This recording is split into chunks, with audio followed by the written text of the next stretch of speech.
Good afternoon.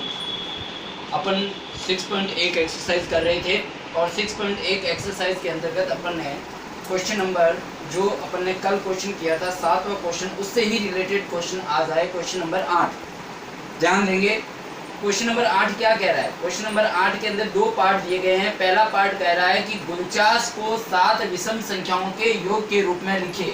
कल हमने किया था कि बिना संक्रिया किए अपन को योग ज्ञात करना था।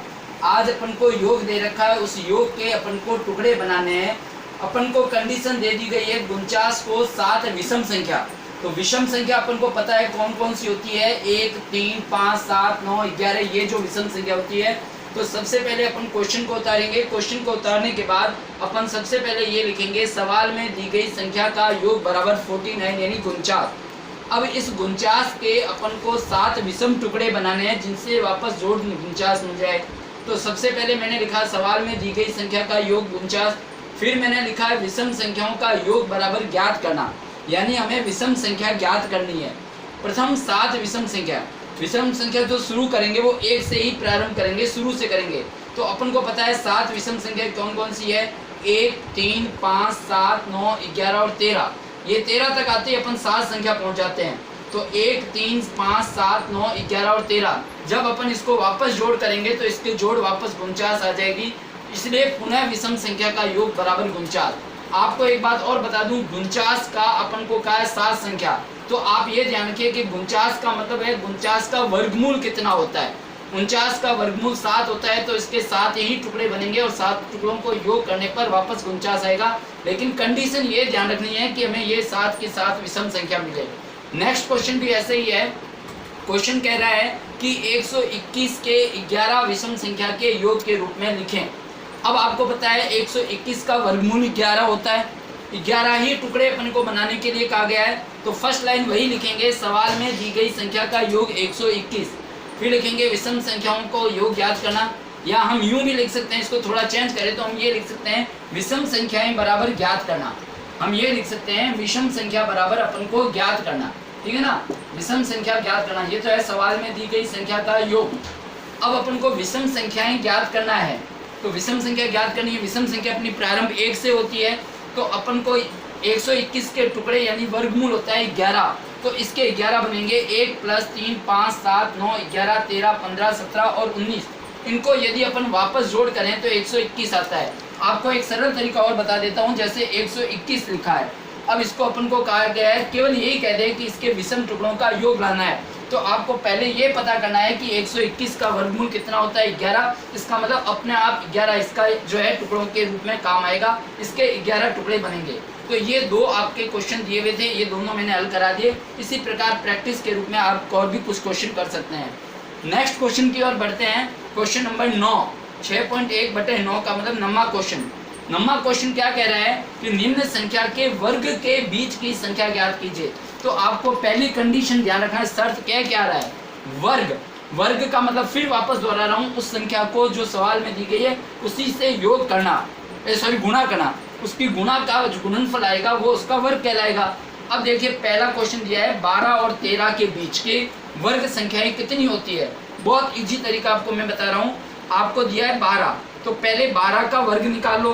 12 का वर्ग होता है 144, आपको पता है। यदि आपने टेबल याद कर रखी है तो आपके लिए आसान है, वरना आपको मल्टीप्लाई यानी गुणा करना होता है। फिर दूसरी संख्या 13 दे रखी है, तो 13 का वर्ग होता है 169, 169। अब दोनों के वर्ग के बीच की संख्या, तो वर्ग के बीच की संख्या जब निकालनी है तो बड़ी संख्या के वर्ग में से छोटे के वर्ग को घटाना है। तो 169 यानी 169 में से 144 घटाओगे। यहाँ लिखेंगे दोनों के वर्ग के बीच की संख्याएं बराबर। 169 में से 144 घटाएंगे तो इसका आंसर आ जाएगा 25। नेक्स्ट क्वेश्चन भी ऐसा ही है, 25 और 26।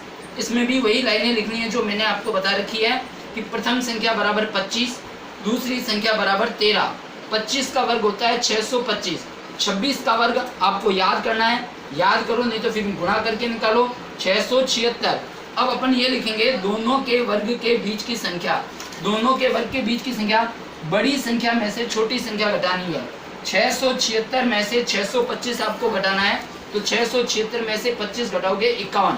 एक चीज आपको और बता देना चाहता हूँ मैं यहाँ पर कि आपको यदि टाइम है और आपको अपनी सवाल को चेक करना है कि मेरा गलत है या सही, तो आप क्या करोगे, 676 और 625 के बीच की संख्या काउंट करोगे।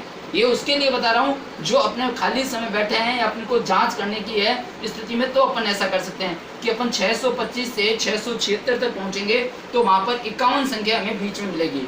नेक्स्ट क्वेश्चन है वही 99 और 100 के बीच की संख्या।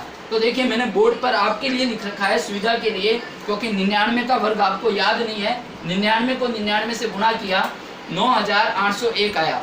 100 को 100 से गुणा बहुत आसान है, 100 को 100 से गुणा की 10,000 आया। तो वही चीज़ वापस, प्रथम संख्या 99, दूसरी संख्या आपके पास 100, 99 का वर्ग 9801, 100 का वर्ग 10,000। अब आपको 10,000 में से 9801 घटाना है, मैंने घटा रखा है बोर्ड पर ध्यान देंगे।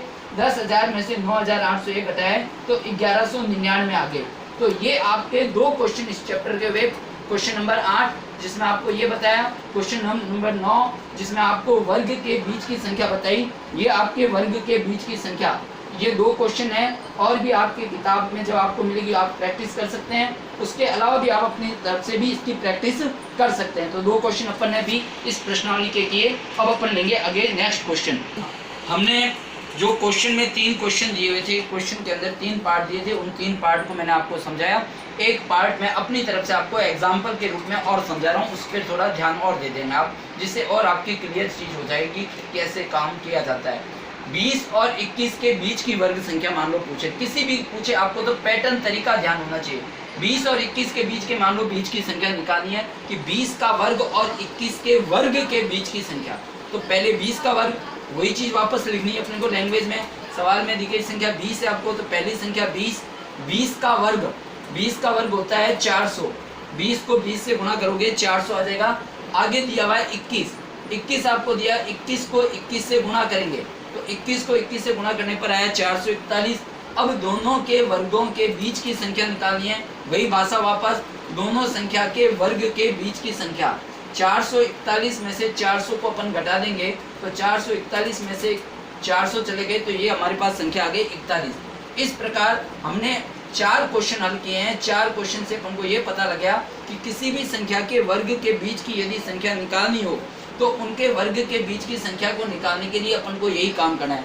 और भी कई ऐसी संख्या मैं आपको प्रैक्टिस के रूप में देता हूँ कि आप उसका अभ्यास करें। जैसे मान लो दे दिया है 27 और 28 के वर्ग के बीच की संख्या, मान लो आपको दे दे 31 और 32 के वर्ग के बीच की संख्या, मान लो आपको दे दे 40 व 41 के बीच की संख्या, मान लो आपको दे दे वापस 28 व 29 के बीच की संख्या। ये मैंने 4 जो चीज़ यहाँ लिखी है, ये 4 जो क्वेश्चन मैंने आपको दिए हैं, इन पर आप प्रैक्टिस करोगे, इनका अभ्यास करोगे और इनके अभ्यास से आपको क्लियर हो जाएगा कि हमें ये काम करना आया या नहीं आया। 27, 28, 31, 32, 40, 41 और 28 और 29, इन सब के वर्ग के बीच की संख्या को आपको ज्ञात करना है कि किस प्रकार इनके वर्ग के बीच में कुल कितने अंक आते हैं, वो आपको प्रैक्टिस के रूप में हल करना होगा। आपको ये विषय ध्यान दें।